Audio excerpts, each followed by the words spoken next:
Okay, good. If you're joining us, this is War's End, and we will begin at 8:30. Thanks for being here. Yay! I'll check in with you around then, Joe. See you then. Thanks a lot.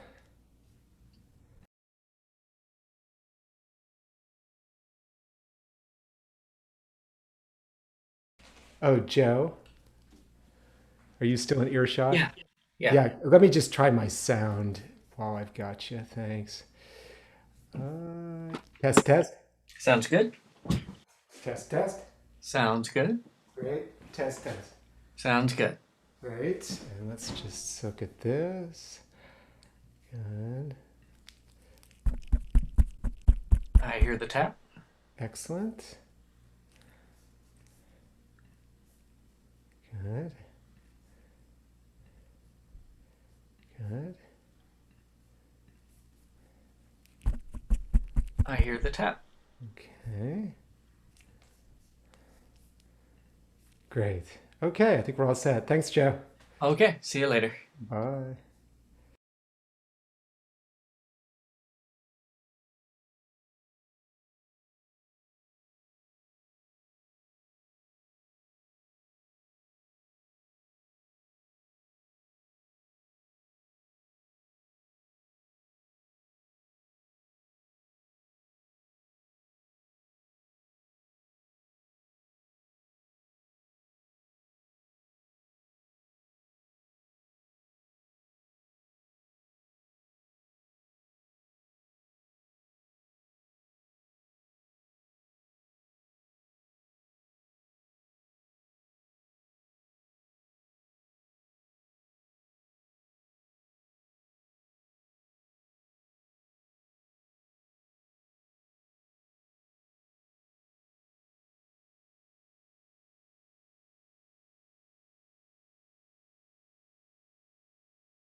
Hey, Joe. Hey there.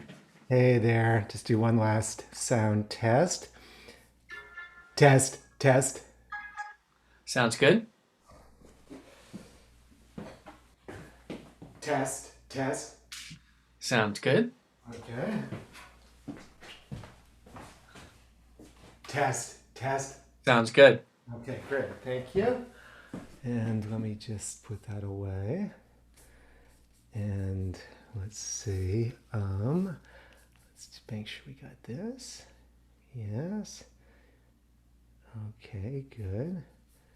And yeah, good. And let's USB. Okay, good. I hear the tap. Thank you. Okay, good.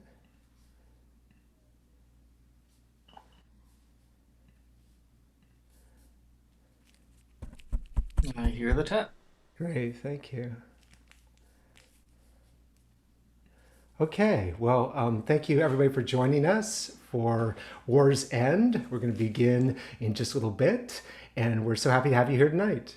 Yay! Okay, I am going off mic and video for a bit. Thanks, Joe. Yeah.